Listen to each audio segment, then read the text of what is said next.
Butane എത്ര isomers possible ആണ്?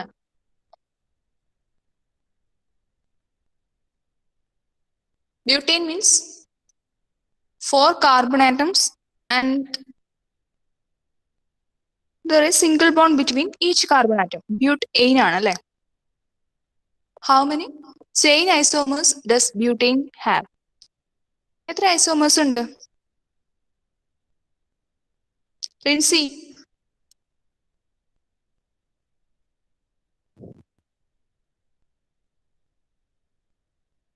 Rincy.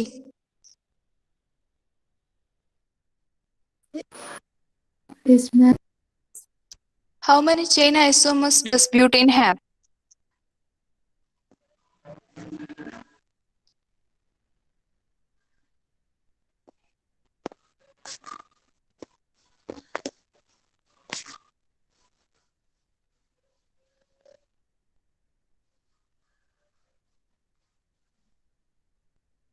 Homework ചെയ്തോ?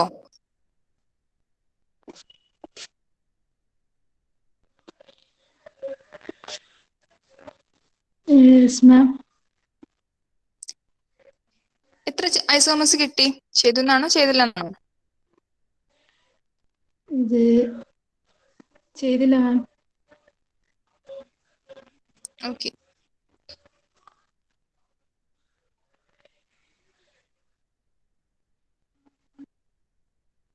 നാല് കാർബൺ ആറ്റംസിനെ നമുക്ക് എങ്ങനെയൊക്കെ അറേഞ്ച് ചെയ്യാം?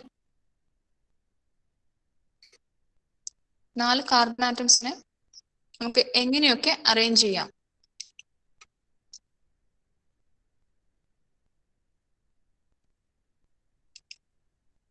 എങ്ങനെയൊക്കെ അറേഞ്ച് ചെയ്യാം?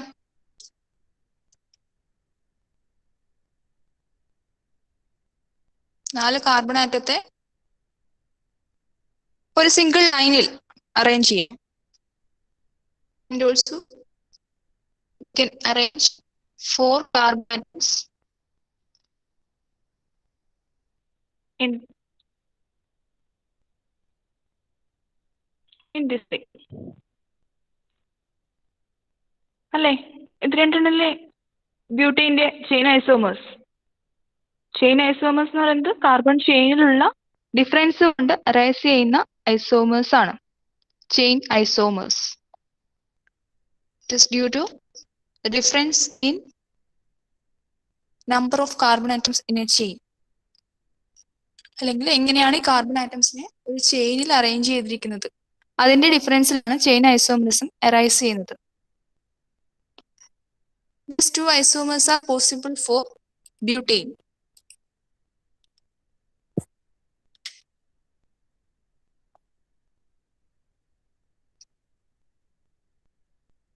The first compound, that is N-butane.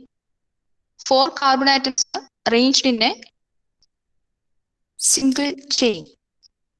The first compound, that is N-butane. 4 carbon atoms are arranged in a single carbon chain. And in the second compound,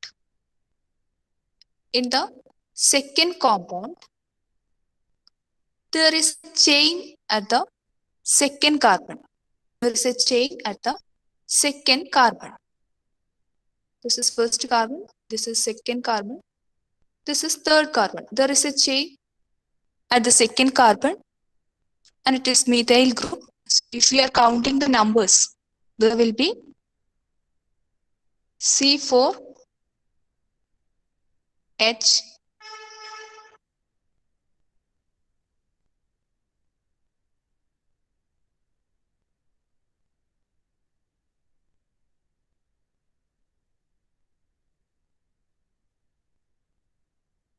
C4H10. In both cases, molecular formula is same, but there is difference in the carbon chain. ഇത് തന്നെയാണോ കിട്ടിയത്?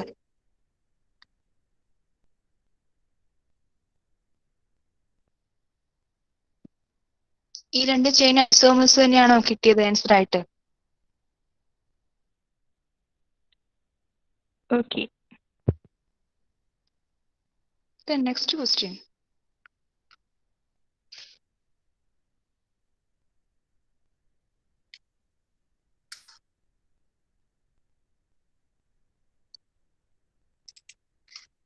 Position isomers. Position isomers of the compound butene. That's the question.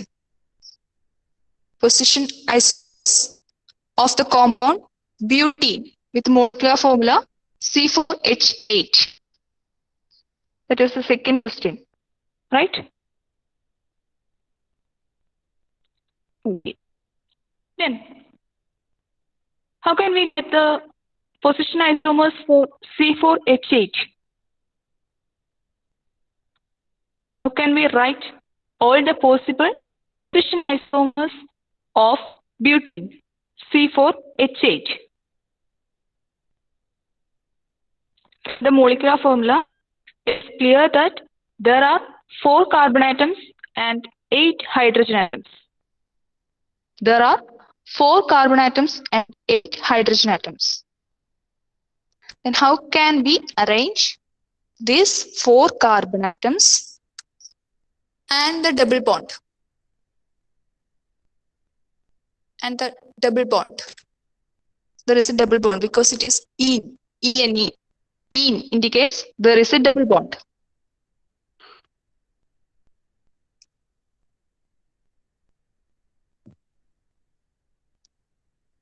Adra.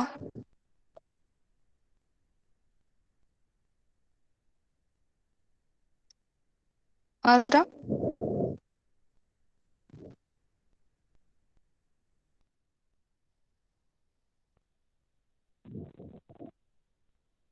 Adra. Yes, ma'am. ഏതൊക്കെ isomers ആണ് കിട്ടിയേ? 1 butene and 2 butene. Okay. 1 butene and 2 butene. എങ്ങനെയാ നമ്മൾ ഇത് എഴുതുക? നമ്മൾ ആദ്യം എന്തിന്റെ പൊസിഷനിലുള്ള ചേഞ്ച് കൊണ്ടാണ് ഈ ഐസോമേഴ്സ് അറൈസ് ചെയ്യുന്നത്? ഡബിൾ ബോണ്ടിന്റെ പൊസിഷനിലുള്ള ചേഞ്ച് ആണ് അല്ലെ? ബ്യൂട്ടീൻ എന്ന് പറയുമ്പോൾ അവിടെ ഒരു ഡബിൾ ബോണ്ട് ഉണ്ട്. ആ ഡബിൾ ബോണ്ടിന്റെ പൊസിഷനിലുള്ള ചേഞ്ച് കൊണ്ടാണ് ഇവിടെ പൊസിഷൻ ഐസോമേഴ്സ് പോസിബിൾ ആവുന്നത്. ഈ ഡബിൾ ബോണ്ടിന് ഏതൊക്കെ പൊസിഷനിൽ ഒക്കുപ്പൈ ചെയ്യാം? The first case, that is in but1ene. For but1ene,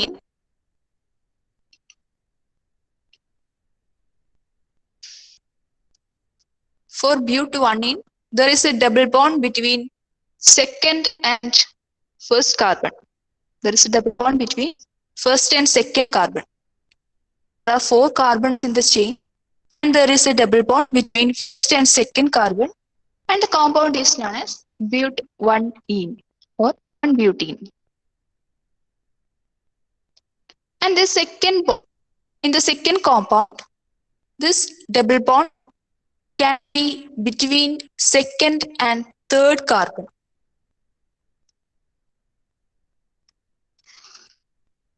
The double bond can be between second and third carbon.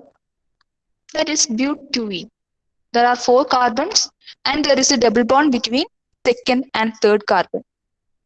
This is the second position isomer possible for C4H8.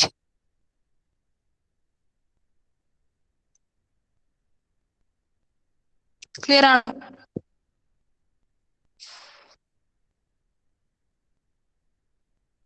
മനസ്സിലായില്ലെങ്കിൽ repeat ചെയ്യണമെങ്കിൽ പറയാം.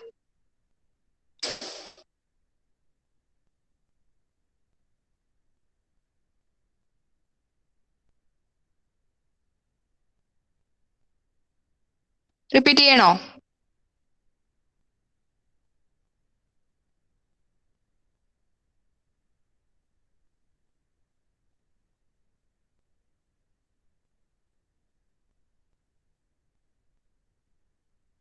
Okay. Then the third question.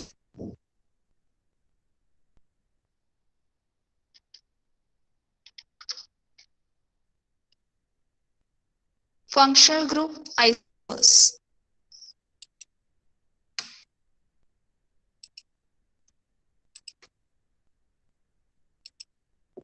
C3H6O2. അതല്ലേ question?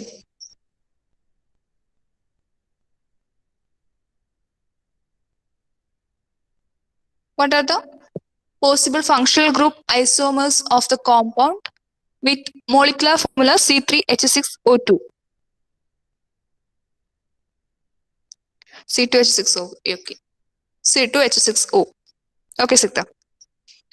Right. All possible functional group isomers of the compound with molecular formula C2H6O. എങ്ങനെ solve ചെയ്യാം?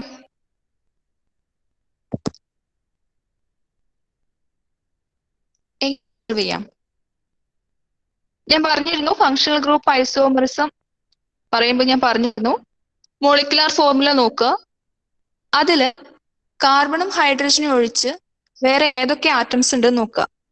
കാർബണും ഹൈഡ്രജനും ഒഴിച്ച് വേറെ ഏതൊക്കെ ആറ്റംസ് ഉണ്ട് നോക്കുക. സോ ഫോർ ഹിയർ ഇവിടെ വേറെ ഏതാ ആറ്റം ഉള്ളത്? ഓക്സിജൻ ആണ്. സോ ഒരു ഓക്സിജൻ കണ്ടെയ്ൻ ചെയ്യുന്ന ഏതൊക്കെ ഫങ്ഷണൽ ഗ്രൂപ്പ്സ് ഉണ്ട്? ഒരു ഓക്സിജൻ ആറ്റം വരുന്ന ഏതൊക്കെ ഫങ്ഷണൽ ഗ്രൂപ്പ്സ് ഉണ്ട്? ഏതൊക്കെ ഉണ്ടാവും?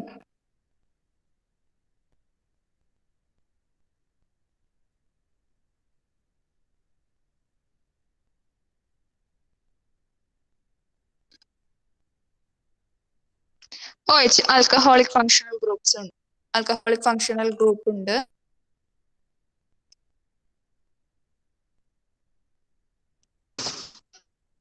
ആൽക്കഹോളിക് ഫങ്ഷണൽ ഗ്രൂപ്പ് ഉണ്ട്. പിന്നെ കീറ്റോൺ ഉണ്ട്. ഓക്കെ,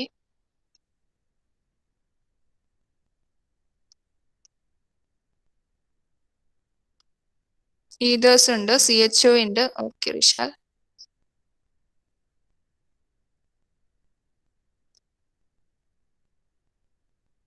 OH ഉണ്ട്.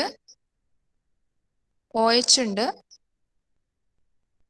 പിന്നെ നിങ്ങൾ പറഞ്ഞത് CO അല്ലേ? CO ഉണ്ട്. Then ethers. Ethers means O. Then CHO.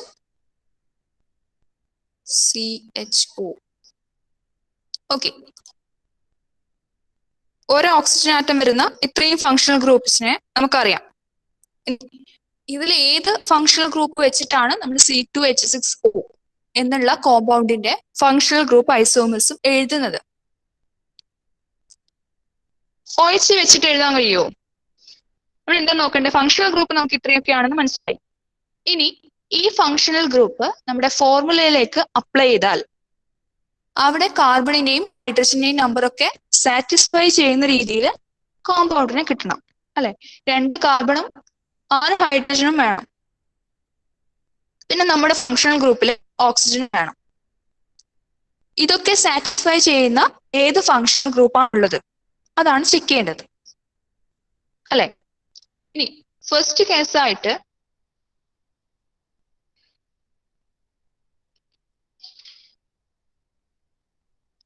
കേസായിട്ട് നമ്മൾ ഓക്സിജന് OH എടുക്കുന്നത് വിചാരിക്കാം.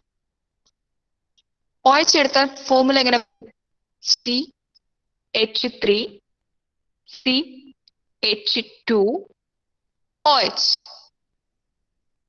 CH3CH2OH. ഇനി എന്ത് ചെയ്യാം? കൗണ്ട് ചെയ്ത് നോക്കാം. കാർബണിന്റെയും ഹൈഡ്രജന്റെയും ഓക്സിജന്റെയും നമ്പർ കൗണ്ട് ചെയ്തിട്ട് C2H6O എന്നുള്ള മോളിക്കുലർ ഫോർമുലയിൽ ആപ്ലിക്കബിൾ ആണെങ്കിൽ, അതേ ഫോർമുല തന്നെയാണെങ്കിൽ നമ്മൾ എഴുതിയിരിക്കുന്ന ഫങ്ഷണൽ ഗ്രൂപ്പ് ഐസോമർ പോസിബിൾ ആണ്. CH3CH2OH number of hydrogens, number of carbons, number of oxygen atom അതൊന്നാണ്. ഈ നമ്പേഴ്സ് ഒക്കെ കൗണ്ട് ചെയ്ത് നമുക്ക് തന്നിരിക്കുന്ന മോളിക്കുലർ ഫോർമുലയിൽ അത് ആപ്ലിക്കബിൾ ആണോ എന്ന് നോക്കുക. ആണോ?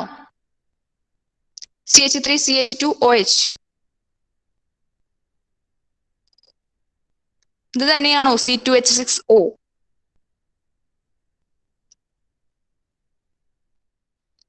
അതെ അല്ലേ? There are 2 carbon atoms, 6 hydrogen atom and there is an oxygen. So അത് suitable ആണ്.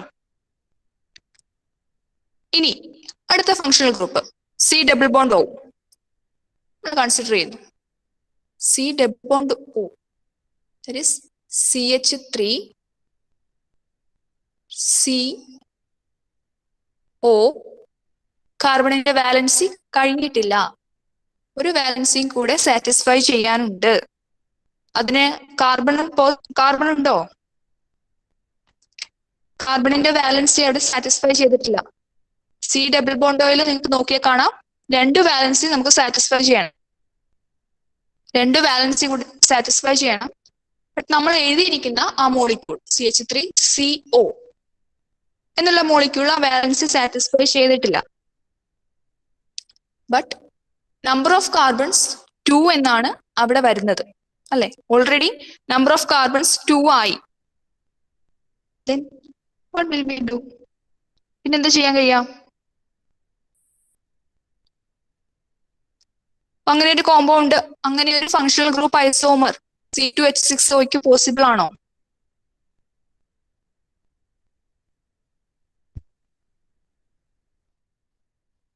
No.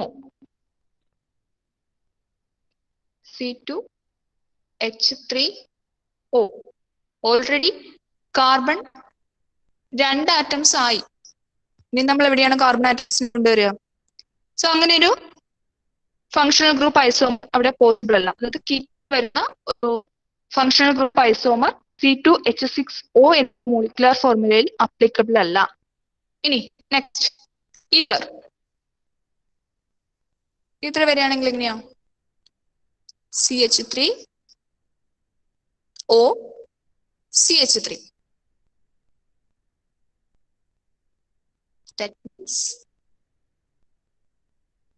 C2H6O സാറ്റിസ്ഫൈ ചെയ്യുന്നുണ്ടല്ലേ? ഈതർ വരുവാണെങ്കിൽ ആ ഒരു മോളിക്കുലർ ഫോർമുല സാറ്റിസ്ഫൈ ചെയ്യുന്നുണ്ട്. C2H6O എന്നുള്ള മോളിക്കുലർ ഫോർമുല സാറ്റിസ്ഫൈ ചെയ്യുന്നുണ്ട്. ദെൻ സോ അതൊരു ഫങ്ഷണൽ ഗ്രൂപ്പ് ഐസോമർ ആണ്. C2H6O എന്നുള്ള മോളിക്കുലർ ഫോർമുലയുടെ ഫങ്ഷണൽ ഐസോമർ ആണ്, ഫങ്ഷണൽ ഗ്രൂപ്പ് ഐസോമർ ആണ് CH3O CH3. Then fourth one CHO.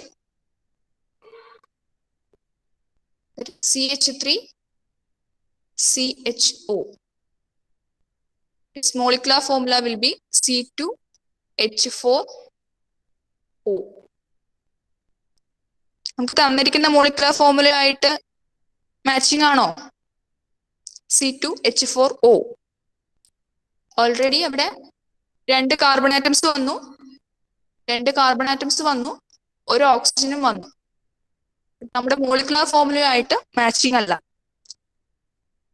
അങ്ങനെയാണെങ്കിൽ C2H6O എന്നുള്ള മോളിക്കുലർ ഫോർമുലയ്ക്ക് എത്ര ഫങ്ഷണൽ ഗ്രൂപ്പ് ഐസോമേഴ്സ് പോസിബിൾ ആണ്?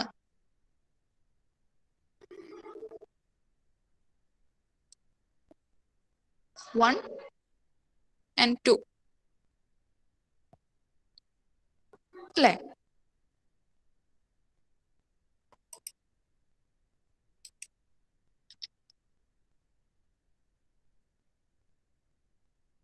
Dimethyl ether and ethanol.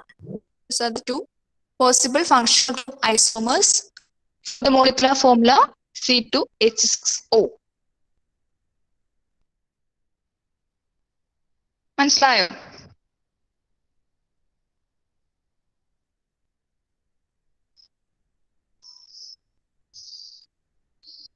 Okay.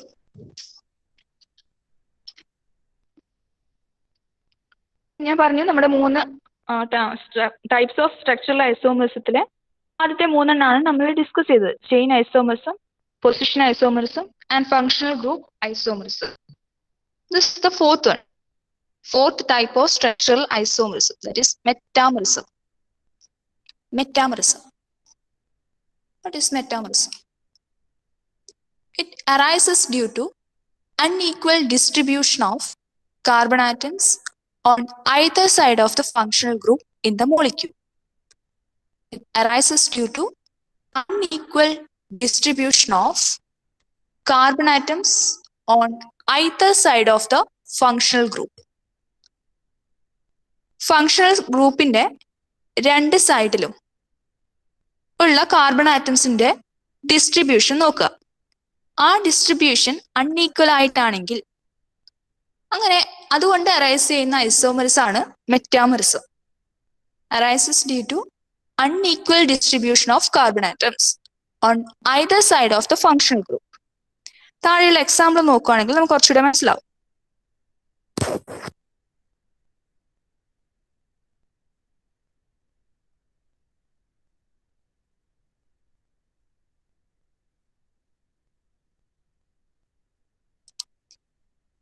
ആദ്യത്തെ example CH3OCH3.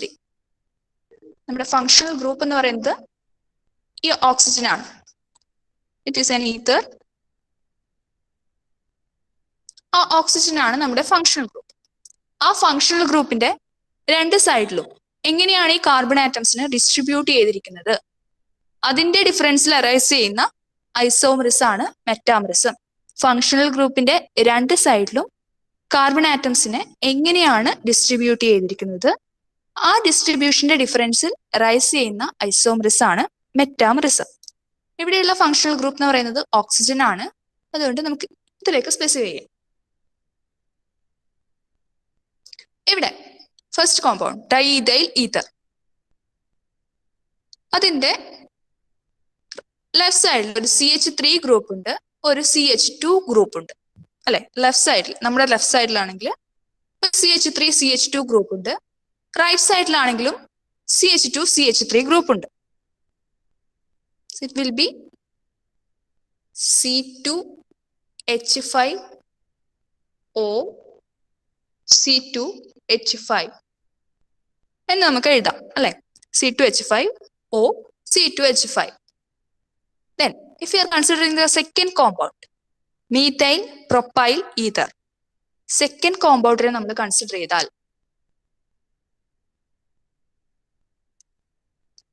there is a CH3 group, then CH2, again CH2,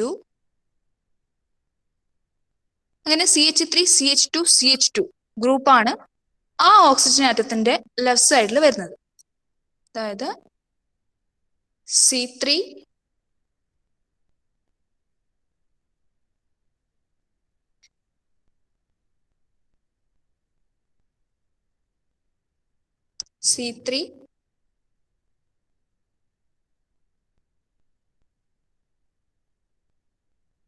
H7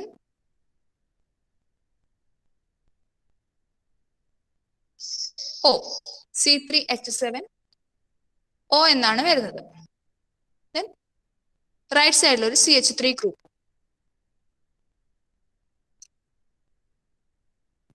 right സൈഡിൽ ഒരു CH3 group. നിങ്ങൾ നോക്കിയാൽ കാണാലോ, ഓക്സിജന്റെ ലെഫ്റ്റ് സൈഡിലും റൈറ്റ് സൈഡിലും അൺഈക്വൽ ഡിസ്ട്രിബ്യൂഷൻ ആണ് കാർബൺ ചെയിനിന് വരുന്നത്. ഒന്നിലാണെങ്കിൽ C2H5 ആണ് ബോത്ത് സൈഡിലും. സെക്കൻഡ് കോമ്പൗണ്ടിലാണെങ്കിൽ ഒരു സൈഡിൽ C3H7 ആണ്, അടുത്ത സൈഡിൽ CH3 ആണ്. രണ്ട് കോമ്പൗണ്ടിന്റെയും മോളിക്കുലാർ ഫോർമുല സെയിം ആണ്. But there is difference in the distribution of carbon atoms on either side of the function. First കോമ്പൗണ്ടിലെ C2H5O C2H5 ആയിരുന്നു. ഓക്സിജന്റെ ലെഫ്റ്റ് സൈഡിലും റൈറ്റ് സൈഡിലും C2H5. അതിന്റെ ഒരു മെറ്റാമർ ആണ് C3H7O CH3.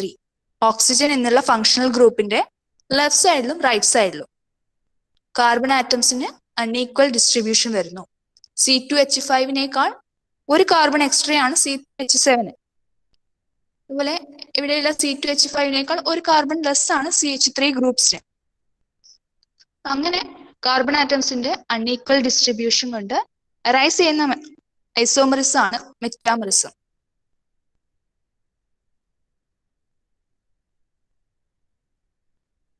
എന്താണെന്ന് മനസ്സിലായോ? മെറ്റാമറിസ് എന്താണ്?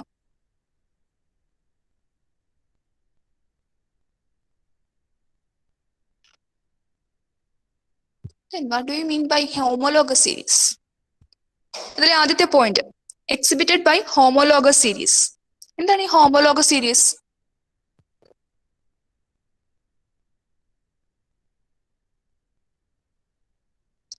ഹോമോലോഗസ് സീരീസ് നിങ്ങൾ ആ ഫസ്റ്റ് കോമ്പൗണ്ട് ഒന്ന് കൺസിഡർ ചെയ്യാം. C2H5O C2H5. C2H5 O C2H5. അതിന്റെ ലെഫ്റ്റ് സൈഡിലുള്ള കാർബൺ ചെയിൻ ഉണ്ടല്ലോ, ദാറ്റ് ഈസ് C2H5. ഫസ്റ്റ് കോമ്പൗണ്ടില് ഓക്സിജന്റെ ലെഫ്റ്റ് സൈഡിലുള്ള കാർബൺ ചെയിൻ. അതുപോലെ സെക്കൻഡ് കാർബണിൽ ഓക്സിജന്റെ ലെഫ്റ്റ് സൈഡിലുള്ള കാർബൺ ചെയിൻ. രണ്ടും കൺസിഡർ ചെയ്ത് നോക്കി. That means C2H5 and C3H7. ആ രണ്ട് ഗ്രൂപ്പ്സും തമ്മിൽ എത്ര യൂണിറ്റിന്റെ ഡിഫറൻസ് ഉണ്ട്? അതായത് C2H5 ഉം C3H7 തമ്മിൽ ഏതൊക്കെ ആറ്റംസിന്റെ ഡിഫറൻസ് ഉണ്ട്? C2H5 ഉം C3H7.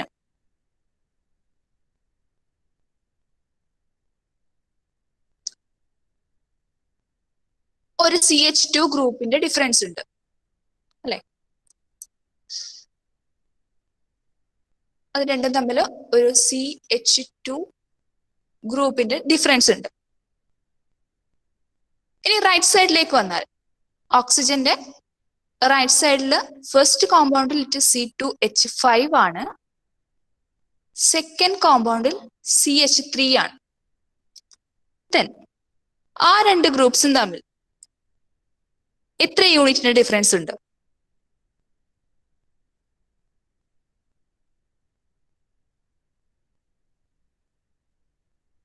C2H5 and CH3. ഓക്സിജന്റെ റൈറ്റ് സൈഡിലുള്ള carbon chain C2H5 and CH3.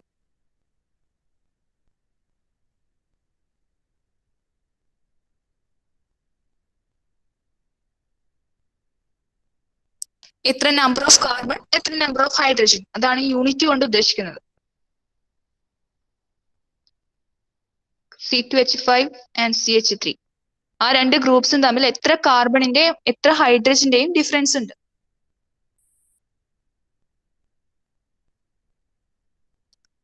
C1H2. Okay, CH2 അല്ലെ? CH2 again there is CH2 units difference ഉണ്ട്. ഇതാണ് ഹോമോലോഗസ് സീരീസ്. എന്താണ് ഹോമോലോഗസ് സീരീസ്? അടുത്തടുത്തുള്ള രണ്ട് ഗ്രൂപ്പ്സ് തമ്മിൽ ഈക്വൽ മാസിന്റെ അല്ലെങ്കിൽ ഈക്വൽ യൂണിറ്റിന്റെ ഡിഫറൻസ് ആണെങ്കിൽ അതിനെയാണ് ഹോമോലോഗസ് സീരീസ് എന്ന് പറയുന്നത്. C2H5 ഉം C3H7 തമ്മിലുള്ള ഡിഫറൻസ് കോൺസ്റ്റന്റ് ആണ്, CH2 ആണ്. CH3 ഉം CH2 കൺസിഡർ ചെയ്താൽ അവിടെയുള്ള ഡിഫറൻസ് അത് CH2 യൂണിറ്റ് തന്നെയാണ്, ഫിക്സഡ് ആണ്. അതൊന്നും ഓർത്ത് വെക്കുക. CH2 ഗ്രൂപ്പിന്റെ ഡിഫറൻസ് ആണ് നമുക്കുള്ളത്. CH3 ഗ്രൂപ്പ് ഉണ്ട്, C2H5 ഉണ്ട്, C3H7 ഉണ്ട്.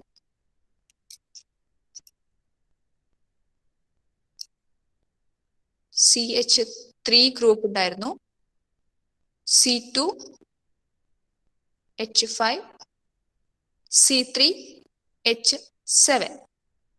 Then difference between these two units where CH2 യൂണിറ്റ്സിന്റെ ഡിഫറൻസ് ആയിരുന്നു ഉണ്ടായിരുന്നത്.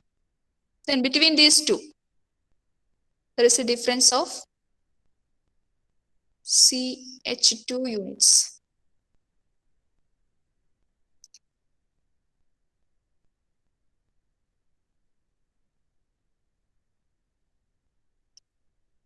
ഇനി അടുത്തടുത്ത് വരുന്ന കാർബൺ ചെയിൻസ് തമ്മിൽ യൂണിറ്റ് മാസിന്റെ അല്ലെങ്കിൽ സെയിം യൂണിറ്റിന്റെ, അതായത് CH2 യൂണിറ്റിന്റെ ഡിഫറൻസ് ആണെങ്കിൽ അതിനെയാണ് ഹോമോലോഗസ് സീരീസ് എന്ന് പറയുന്നത്. ഇങ്ങനെയുള്ള സീരീസ് ആണ് മെറ്റാമറിസം എക്സിബിറ്റ് ചെയ്യുന്നത്. മനസ്സിലായോ എന്താണ് ഹോമോലോഗസ് സീരീസ്? ആ ഹോമോലോഗസ് സീരീസ് ആണ് ഈ മെറ്റാമറിസം എക്സിബിറ്റ് ചെയ്യുന്നത്.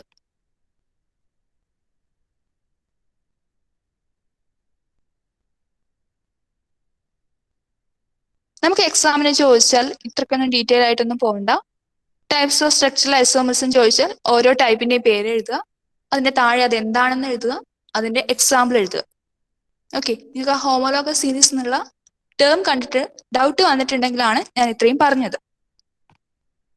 ഓക്കെ ആണോ?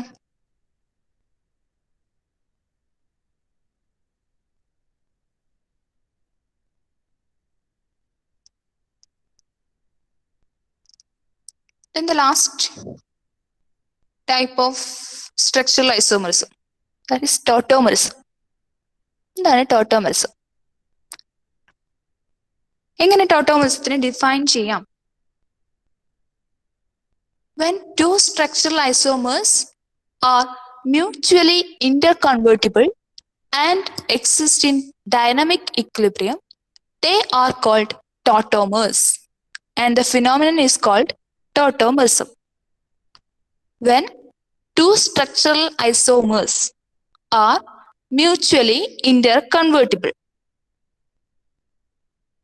നമുക്ക് ആ സെന്റൻസിനെ ഒന്ന് ഡിവൈഡ് ചെയ്ത് നോക്കാം. When two structural isomers are mutually interconvertible. So നമുക്ക് രണ്ട് സ്ട്രക്ചേഴ്സ് ഉണ്ട്. ആ കോമ്പൗണ്ട്സ് രണ്ടും ഐസോമർ ആണ്. They are structural isomers. And they are mutually interconvertible.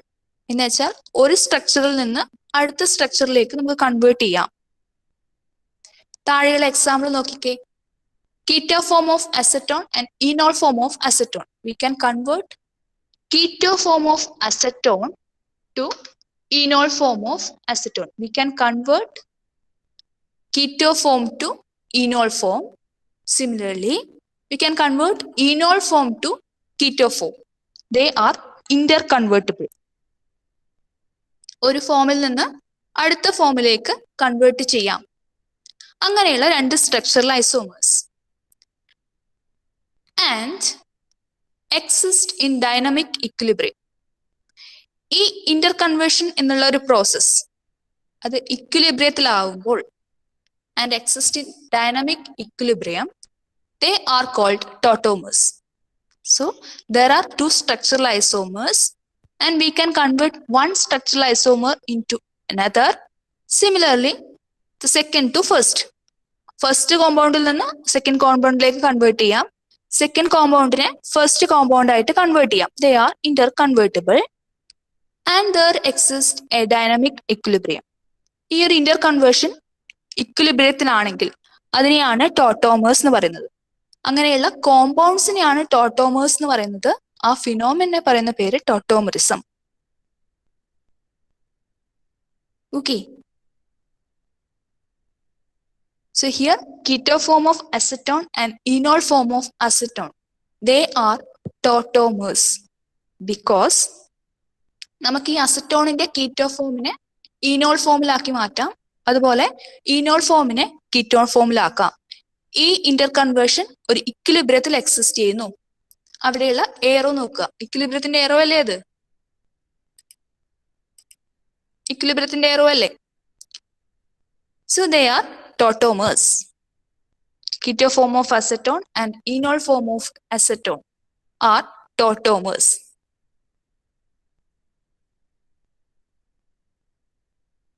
ഈ ടോട്ടോമറുമായിട്ട് റിലേറ്റഡ് ആയിട്ടുള്ള ക്വസ്റ്റ്യൻ വന്നിട്ടുണ്ടെങ്കിൽ എക്സാമ്പിൾ എഴുതുമ്പോൾ നമ്മൾ എന്ത് ചെയ്യണം?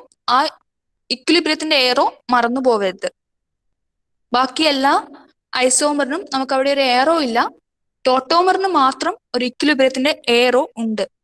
അത് ശ്രദ്ധിക്കണം.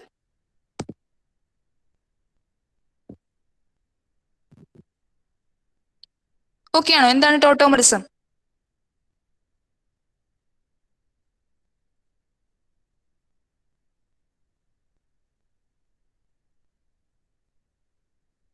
എന്താണ് keto form, enol form? What do you mean by keto and enol form? Keto form. What do you mean by keto form? Tautomer containing carbonyl group. This is known as keto form. Tautomer containing carbonyl group. Here. ഇവിടെ red കളറിൽ mark ചെയ്തിട്ടില്ലേ കാർബണിൽ ഗ്രൂപ്പ്? C+O. C+O. Tautomer containing carbonyl group is known as keto form. And tautomer containing hydroxyl group attached to a doubly bonded carbon is known as enol form. Keto form, tautomer containing carbonyl group. Enol form means tautomer containing a hydroxyl group attached to a doubly bonded carbon.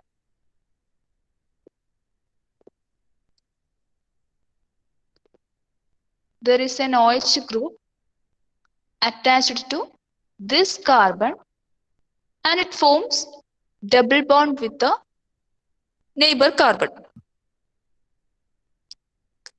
Enol form, it is a tautomer containing OH group attached to a doubly bonded carbon.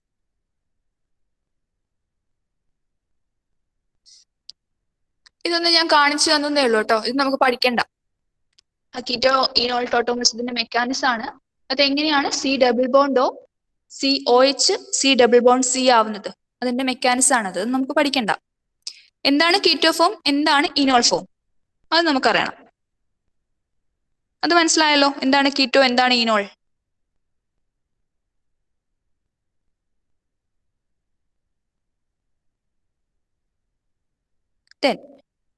ഈ keto ഫോമും ഇനോൾ ഫോമും ഇക്വിലിബ്രിയത്തിലാണെങ്കിൽ അവിടെ exist ചെയ്യുന്ന ടോട്ടോമറിസ് ആണ് keto enol ടോട്ടോമറിസ്. Keto ഫോമും ഇനോൾ ഫോമും ഇക്വിലിബ്രിയത്തിലാണെങ്കിൽ, അവരുടെ Inter conversion ഇക്വിലിബ്രിയത്തിലാണെങ്കിൽ അതിനെയാണ് കീറ്റോ ഇനോൾ ടോട്ടോമറിസ് എന്ന് പറയുന്നത്. നമ്മൾ നേരത്തെ എഴുതിയ എക്സാമ്പിൾ അതൊരു കീറ്റോ ഇനോൾ ടോട്ടോമറിസ് ആണ്. It is exhibited by carbonyl compounds such as aldehydes, ketones, esters. C double bond O വരുന്ന compounds, carbonyl compounds such as aldehydes, ketones, esters, etc. exhibit keto-enol tautomerism. നമ്മൾ ഇത്രയും നേരം പറഞ്ഞത് keto-enol tautomerism ആണ്. അതിന് ആ പേര് കൊടുത്തു എന്ന് മാത്രം. And it involves, അതാണ് ഇവിടുത്തെ important point. It involves migration of a proton from alpha carbon to carbonyl oxygen. Alpha carbon എന്ന് പറയുന്നത് നമ്മുടെ ഈ സി ഡബിൾ ബോണ്ട് ഒ, ഇത് കാർബണിൽ കാർബൺ ആണ്. സി ഡബിൾ ബോണ്ട് ഒ വരുന്ന കാർബൺ അത് കാർബണിൽ കാർബൺ ആണ്. ഇത് കാർബണിൽ ഓക്സിജൻ ആണ്. കാർബണിൽ ഓക്സിജൻ അതിന്റെ തൊട്ടടുത്ത്, അതായത് കാർബണിൽ കാർബണിന്റെ അടുത്ത് പ്രസന്റ് ആയിരിക്കുന്ന കാർബൺ ആണ് ആൽഫ കാർബൺ.